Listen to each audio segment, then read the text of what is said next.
গ্রামের কৃষকেরা সকালবেলা যাচ্ছে। কি নিয়ে যাইতেছেন?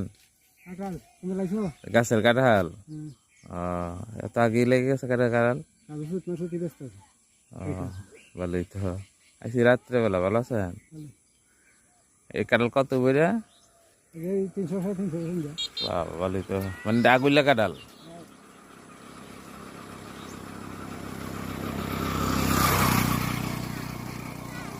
আমাদের বাড়ির কলা গাছের